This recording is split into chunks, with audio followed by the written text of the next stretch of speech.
Diagnosed with chronic kidney disease at the age of 3, Susan Klinkoski is no stranger to doctor's appointments and procedures.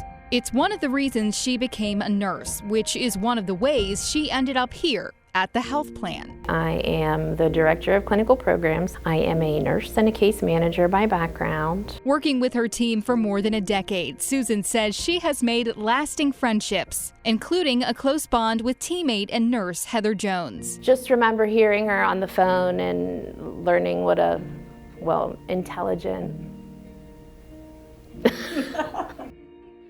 great person she was. Over the years, Heather and Susan have talked almost daily, sharing all of their ups and downs, including the news it was time for Susan to make a big decision regarding her disease. I reached that point and had to choose a transplant hospital, ended up choosing Ohio State. Sharing this with her team shortly after, a quick conversation in passing about who might be a match. Heather said, "Hey, I'm that blood type.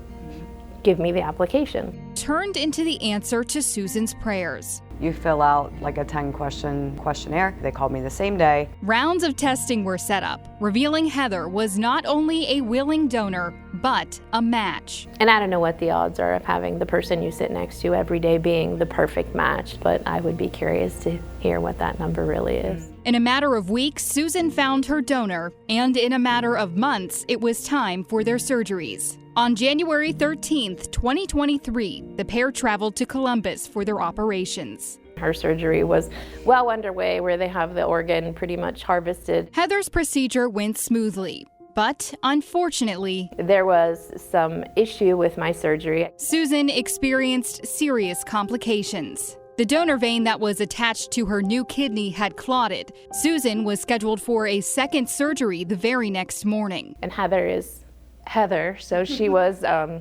fighting with them to get up and walk and get to my room and have a conversation with me. Trying to understand, how could this happen or why did this happen? The complications nearly tripled Susan's hospital stay. I was truly debilitated after 8 days. And her eventual release wrapped up with a long road to recovery.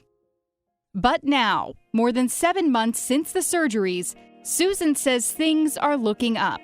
Things are better for the most part. I'm weighing myself daily, taking my blood pressure daily to make sure everything's on track. And difficulties aside, both friends say they are incredibly grateful. Heather, grateful to see Susan's improvements. I feel like she's, in a better spot. I see a difference. And Susan, grateful for her friend's selfless sacrifice. Shock and awe that anyone is, willing to sacrifice a part of their body and be that giving. Now the two friends hope their stories might inspire others if they ever find themselves in Heather's shoes. You can live with one kidney.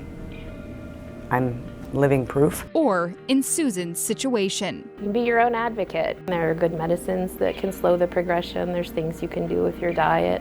Pay attention and be your own advocate. Susan, after everything that you two have been through together, is there anything that you'd like to say to Heather? Just thank you. Always thank you, and that I love her and I appreciate her.